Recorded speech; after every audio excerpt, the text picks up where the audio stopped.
This is what we know so far, that this massive air bombardment is probably the biggest of the war so far.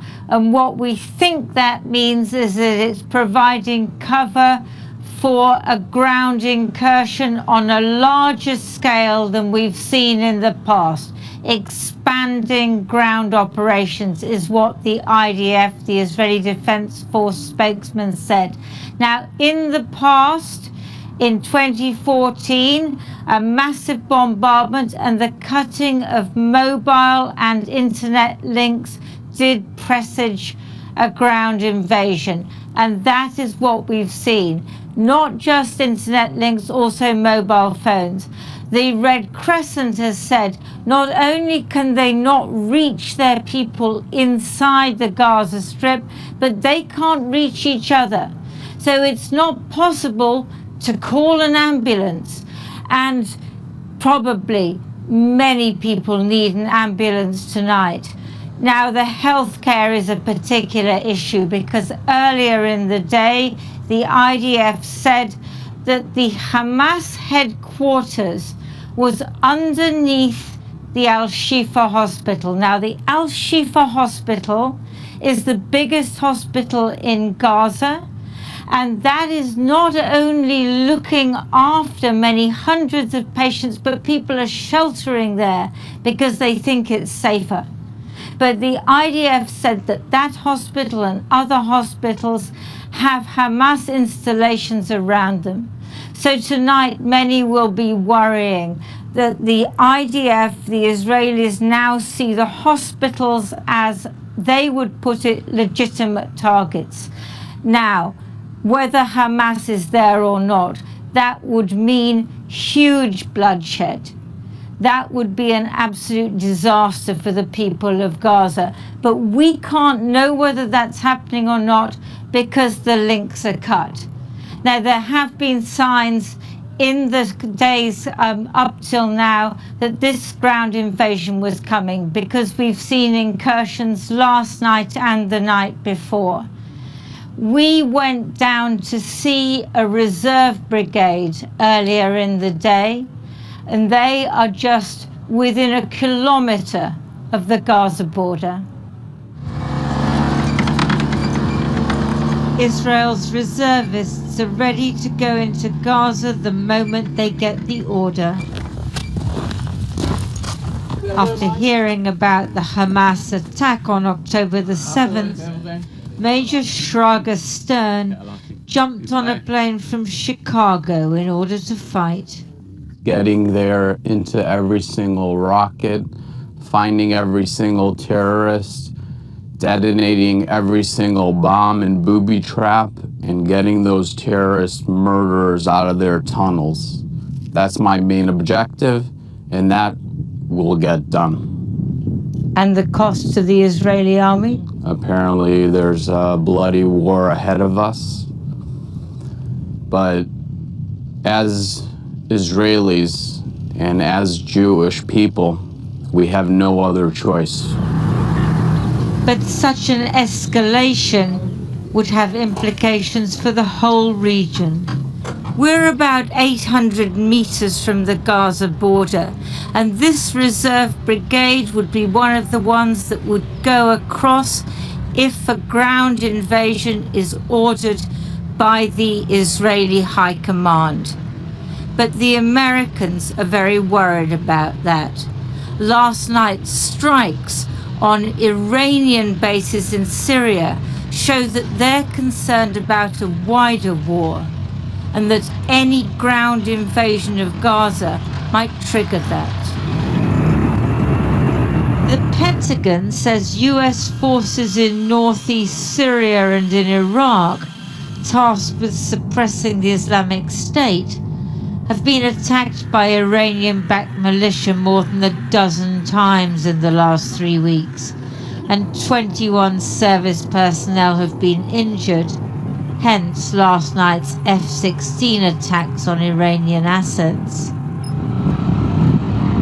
Last Thursday, the USS Carney in the Red Sea intercepted 4 cruise missiles and 15 drones fired towards Israel by the Iranian-backed Houthis in Yemen.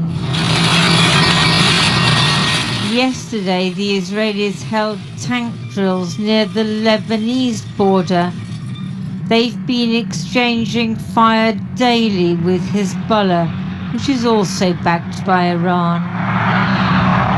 I say frankly to the American statesmen who are now managing the genocide in Palestine that we do not welcome to expansion of the war in the region. But I warn, if the genocide in Gaza continues, they will not be spared from this fire. The more Palestinian civilians are killed and injured in Gaza, the more anger swells across the region. The people of Gaza are being shattered.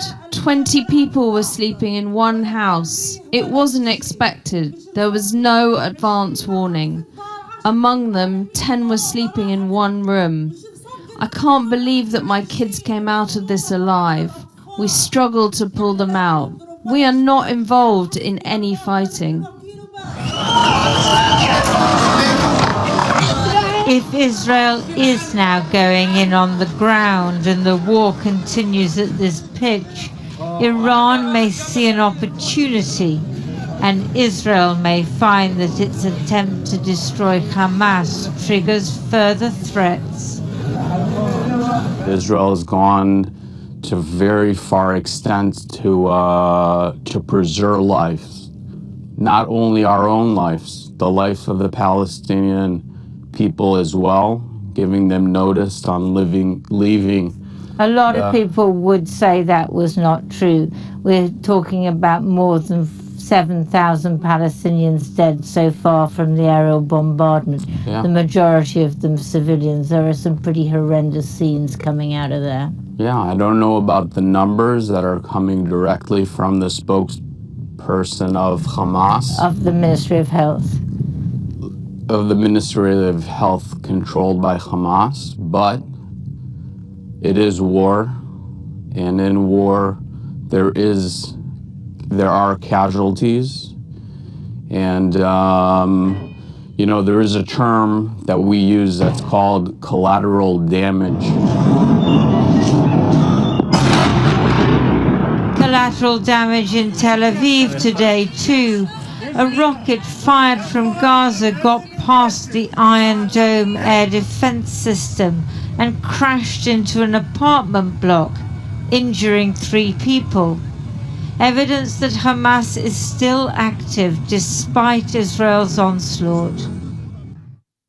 Last night, Israeli forces carried out another incursion into Gaza. Tonight's cutting of the internet, a massive bombardment, shows they have no intention of ceasing fire. And we'll hear from Lindsay again at the end of the program. And let's go to Washington and our correspondent, Siobhan Kennedy. Siobhan.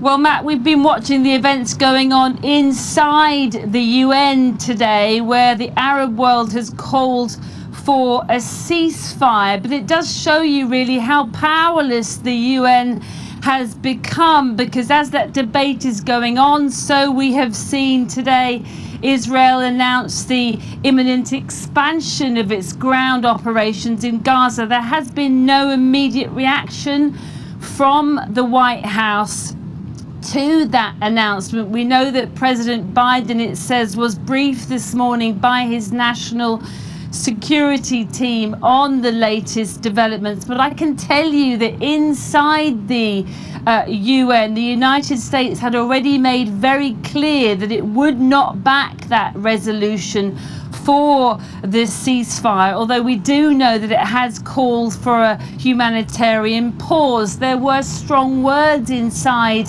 the chamber today. The Egyptian ambassador talked about double standards from some within the UN, a veiled reference, I think, to the United States, who he believes should be calling for a ceasefire to end what he called the genocide in Gaza. Let's hear a clip from him now.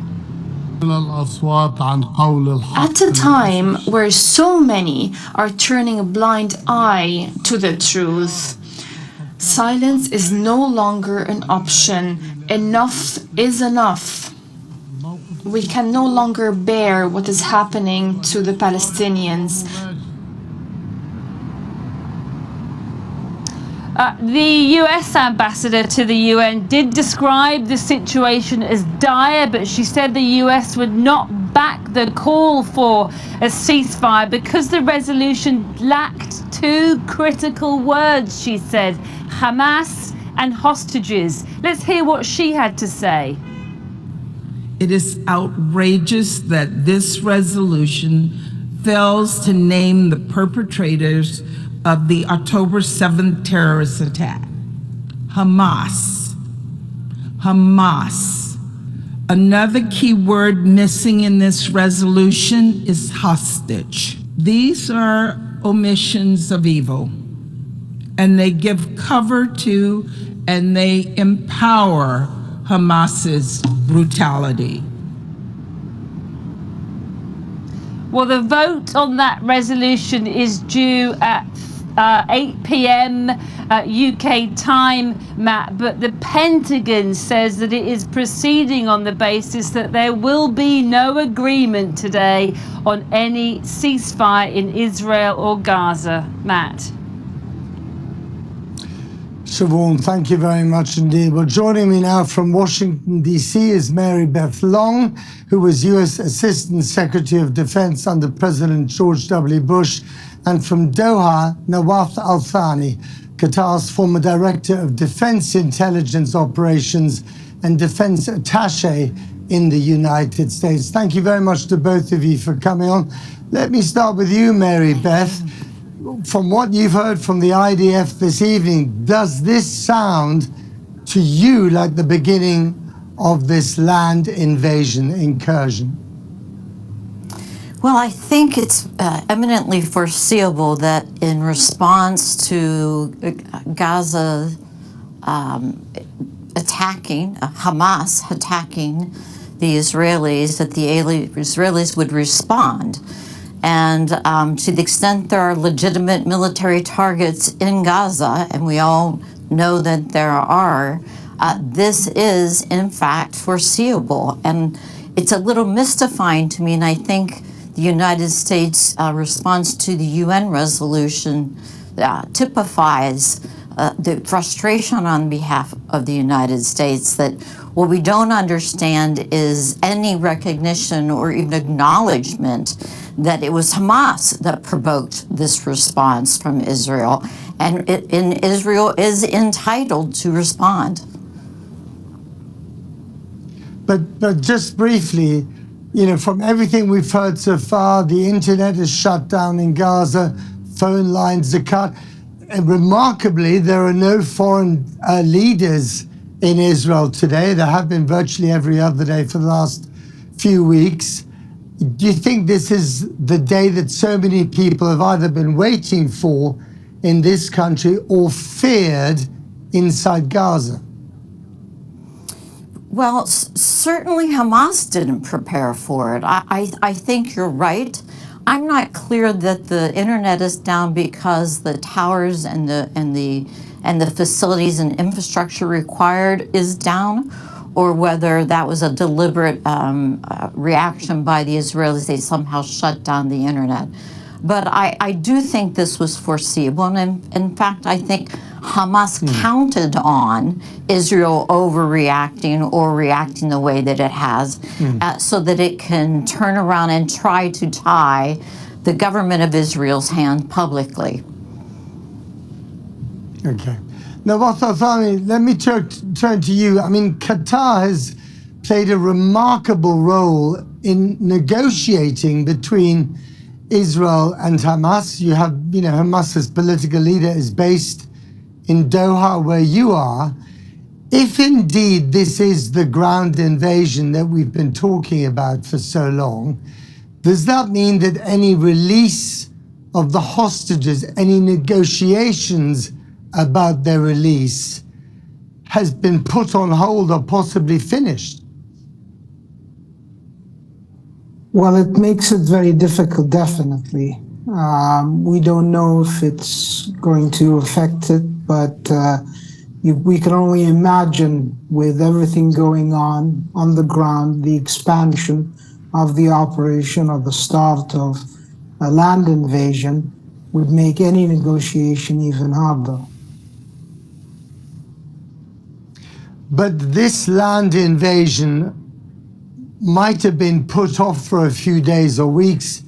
It was always going to happen, though, wasn't it?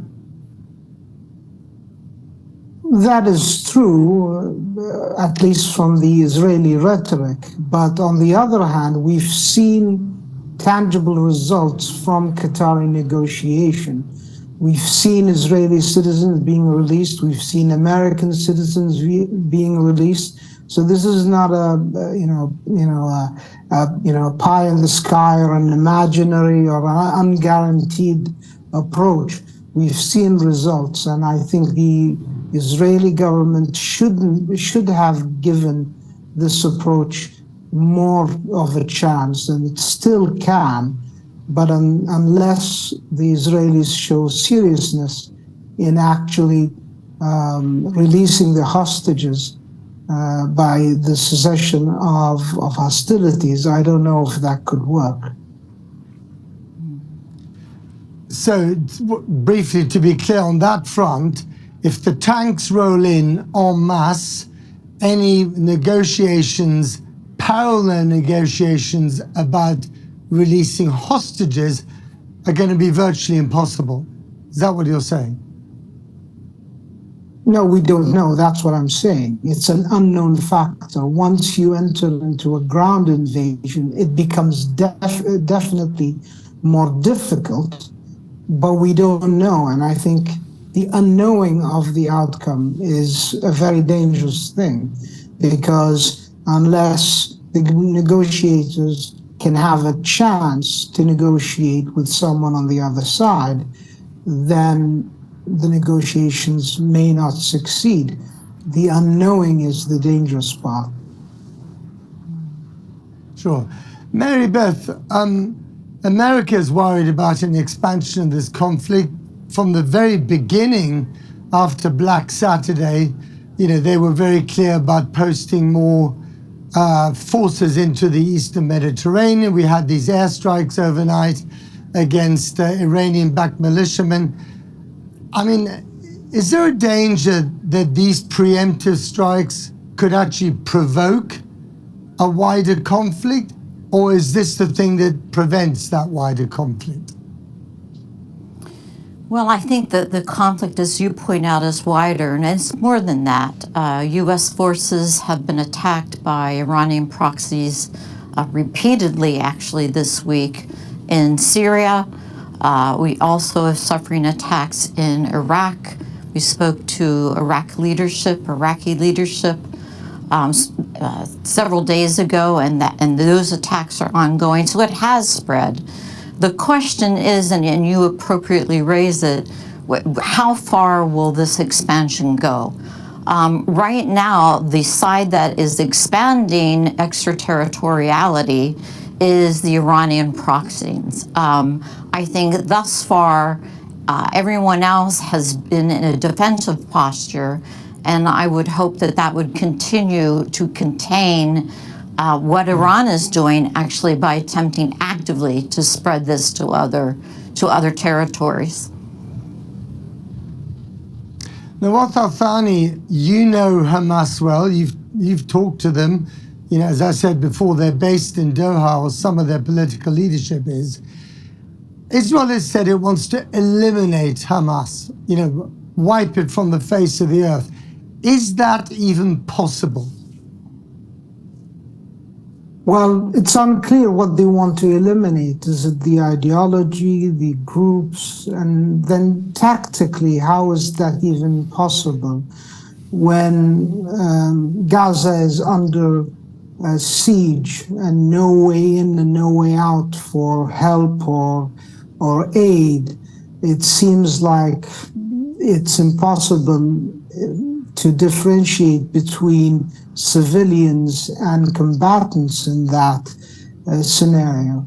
And as we've seen as your reporting has proven, over 6,000 killed in Gaza, whatever policy the Israelis or the IDF is carrying out seems to not be working the way they've projected it to the public.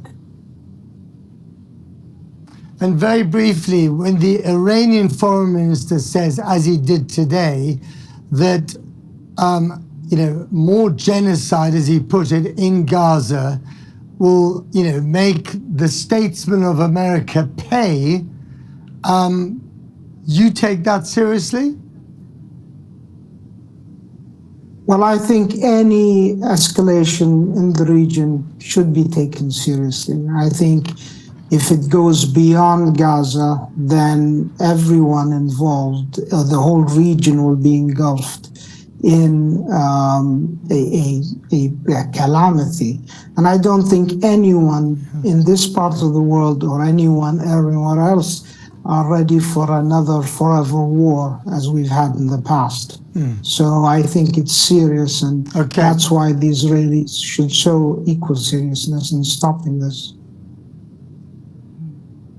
We're going to leave it there. Nawat Tathani, Mary Beth Long, thank you very much to both of you there.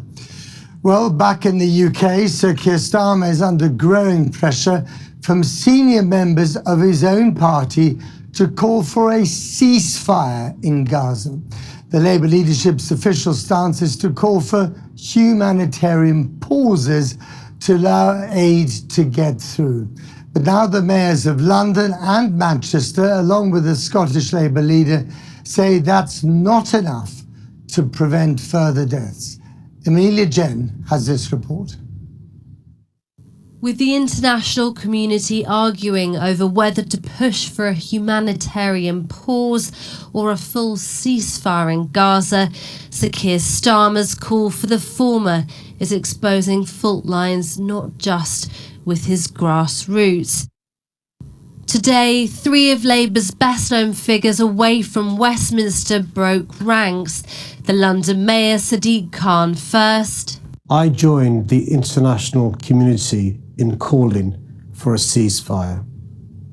It would stop the killing and would allow vital aid supplies to reach those who need it. A few hours later, Scotland's Labour leader Anna Sarwar.